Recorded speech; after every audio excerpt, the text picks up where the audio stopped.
우리 인간은 절대로 외계인을 찾아 나서서도 안 되고 만나서도 안 된다. 외계인들은 지구를 노릴 것이며 호전적일 것이다. 인간의 역사가 그것을 증명한다. 스티븐 호킹의 우주라는 방송에서 스티븐 호킹 박사는 이렇게 얘기했습니다. 호킹 박사처럼 엄청나게 유명한 과학자가 이런 얘기를 하니까 당연히 뭔가 이유가 있겠다 하는 생각이 들죠. 그 이유를 바로 알아보도록 하죠.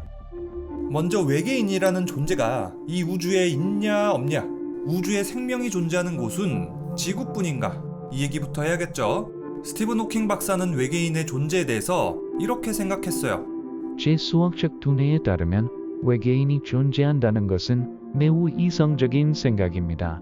물론 아직까지도 외계인의 존재 여부는 갑론을박의 영역이에요. 하지만 수많은 과학자들의 노력으로 1995년 외계 행성이 처음 발견된 이래로 별이 행성을 가지는 것은 아주 일반적인 현상이라는 것이 알려졌어요. 그에 따라서 수많은 천체들이 발견됐죠. 유럽 우주국의 과학자 조스더 브라우너에 따르면 우리 은하에 존재하는 별만 1000억 개에서 4000억 개로 추정돼요.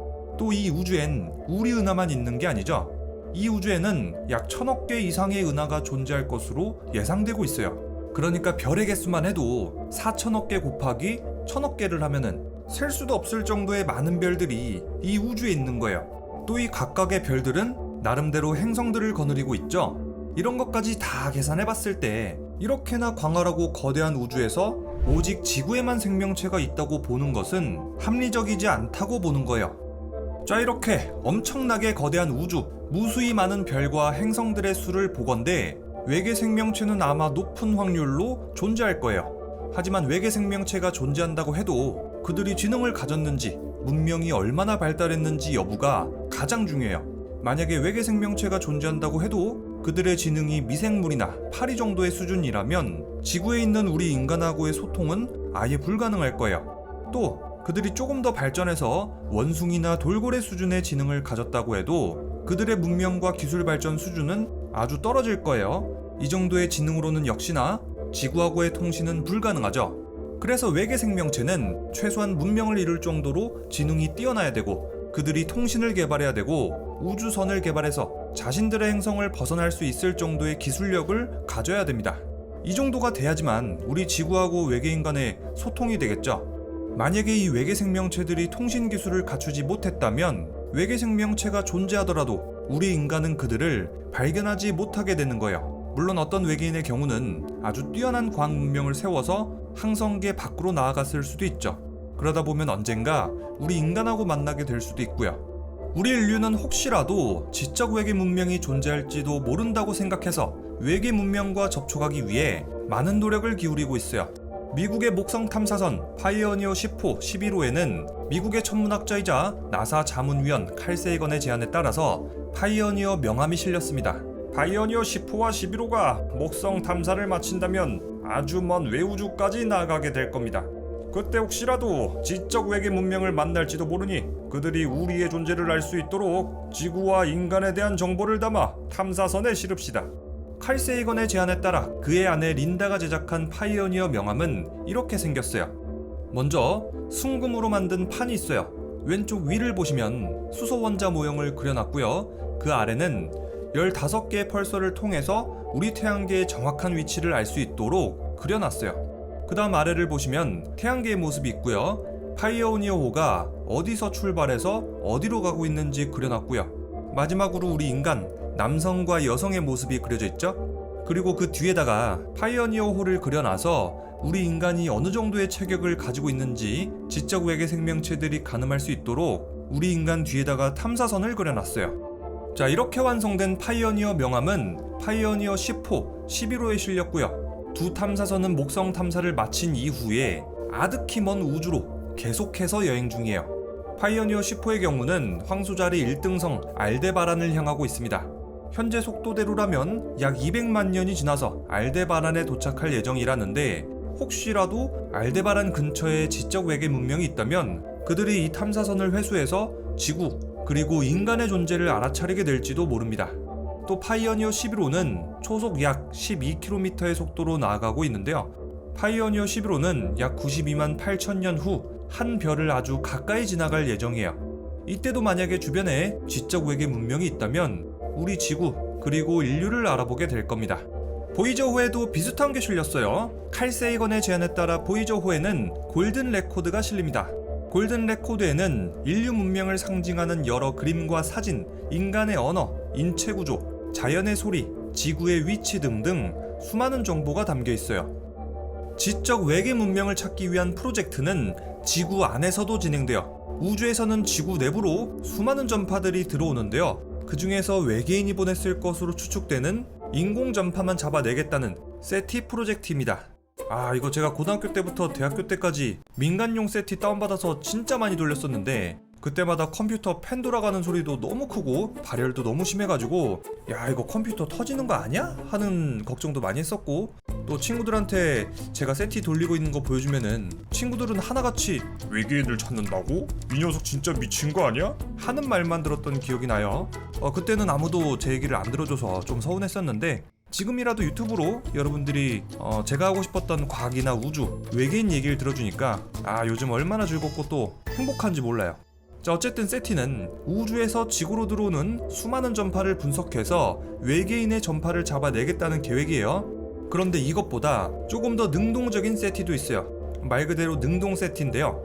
지구의 위치, 지구인의 모습, 태양계의 위치, DNA 정보, 지구의 환경 등등등의 정보들을 담아서 전파를 지구에서 우주로 쏘는 거예요.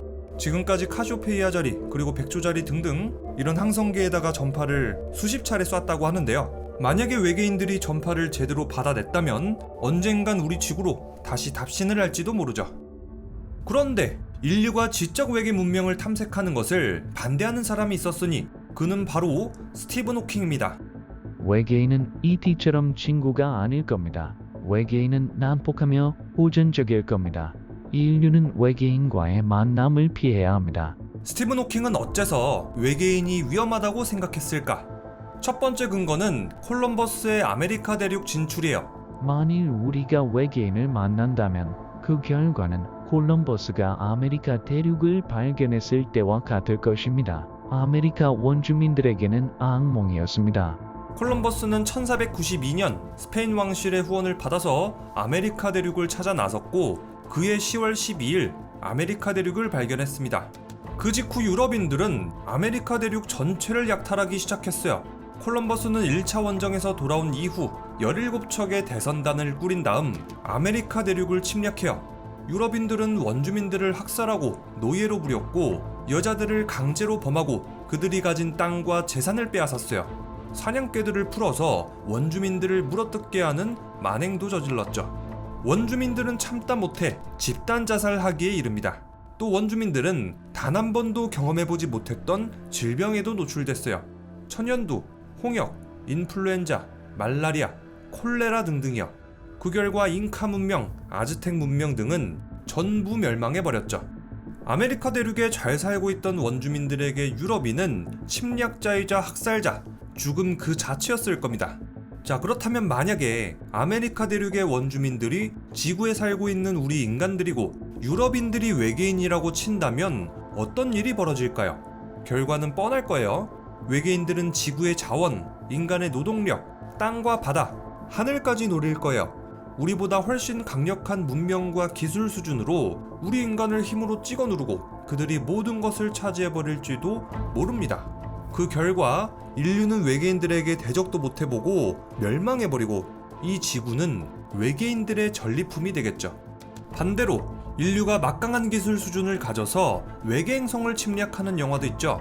제임스 카메론 감독의 영화 아바타입니다. 영화 아바타에서 인류는 지구 대부분의 자원을 소모했습니다. 이제 지구는 썩어가고 황폐화된 행성입니다.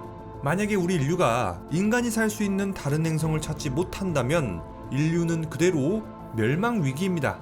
그래서 인류는 생존하기 위해서 외계 행성을 찾아 나서고 그 결과 판도라 행성을 발견하게 되죠. 인류는 판도라에 도착하자마자 인류의 역사 내내 그래왔듯이 자연과 생태계를 무차별적으로 파괴하고 원주민들을 쫓아내버렸죠. 판도라 원주민들에게 인류는 외계에서 찾아온 침략자, 학살자일 뿐이에요. 외계 문명과 인류의 만남은 엄청난 재앙일 겁니다. 인간의 무수한 침략의 역사가 이를 증명합니다. 자기 행성의 자원을 고갈시킨 문명이 우리를 발견한다면 어떤 행동을 할지는 뻔합니다. 그들은 지구를 점령해서 식민지로 만들려고 할 겁니다. 지적 외계 생명체가 정말로 이 우주에 존재할지 아닐지는 우리는 아직 모릅니다. 다만 외계인들이 정말로 있다면 그들이 우리 인간에게 호의적일지 적대적일지 모른다는 건 사실입니다. 그렇기 때문에 전 우주에 알립니다. 여기 지구에 우리 인간들이 살고 있으니 많은 방문 바랍니다. 하면서 깜깜한 우주에서 어그로를 끌고 무턱대고 우리의 존재를 알리는 것은 아주 위험한 일일지도 몰라요. 실제로 스티븐 호킹의 의견에 동의하는 학자들도 많습니다. 미국의 물리학자이자 네이처 뉴 사이언티스트의 편집장을 맡았던 마크 뷰캐넌은 이렇게 말했습니다. 외계인이 지구에 평화롭게 오고 있다고 가정해서는 안 됩니다. 외계인이 존재한다면 그들과 의사소통을 시도하는 것 자체가 매우 위험할 수 있습니다. 우리는 아직 외계 문명과 접촉한 적이 없다는 사실에 감사해야 합니다. 천문학자 조거츠는 이렇게 말했죠. 외계인과 소통하려는 모든 시도는 인류의 위험을 초래할 수 있습니다. 따라서 국제사법재판소 등을 이용해 국가 차원에서 외계인과의 접촉 시도를 절대적으로 금지시켜야 합니다. 스티븐 호킹 박사의 주장과는 반대로 외계인은 호의적일 거라고 생각하는 학자들도 많습니다. 가장 대표적인 과학자가 바로 칼 세건이죠. 세티, 파이어니어, 보이저를 통해서 지적 외계 문명을 찾으려는 시도를 많이 했던 그는 이렇게 말했습니다. 성간 여행이 가능한 문명이라면 지구 문명이 직면했던 많은 도전과 갈등을 극복했을 겁니다. 외계 존재와의 접촉이 우주에 대한 이해를 배우고 확장할 수 있는 귀중한 기회가 될 수 있습니다. 외계인을 만난다면 왜 이렇게 늦게 왔냐고 묻고 싶습니다. 물론 세이건은 외계인들이 적대적이거나 위험하지 않을 거라고 단정하진 않았어요. 다만 그는 외계인에 대해서 개방적이고 과학적인 사고방식으로 접근해야 한다고 강조했죠. 또 외계인하고 접촉하려면 극도로 신중하고 주의해야 할 것을 당부했고요. 또 외계인은 아직 상상 속의 존재이기 때문에 그들의 의도나 행동을 예측하는 것은 불가능하다고도 했어요. 자, 다음 드레이크 방정식을 고안하고 세티 프로젝트에 큰 도움을 준 프랭크 드레이크 박사 역시도 외계인에 대해서 호의적이에요. 외계 문명은 본질적으로 평화롭거나 협력적일 겁니다. 온화하고 과학기술이 뛰어난 외계인과 접촉할 수 있다면 그들의 기술을 배워서 지구의 지속 가능성을 향상시킬 수 있을 겁니다. 자, 이렇게 해서 외계인은 친구일지 아니면 적일지에 대해서 알아봤습니다. 저는 개인적으로 우리 인간의 역사를 되돌아봤을 때 외계인은 아마 적대적일 거라는 스티븐 호킹의 말이 좀 더 신뢰가 가는 것 같아요. 우리 부엉이들은 어떻게 생각하세요? 외계인은 친구다 아니면 적일 것이다. 여러분들의 의견 댓글로 많이 남겨주시길 바라고요. 오늘의 영화 리뷰는 아바타였습니다.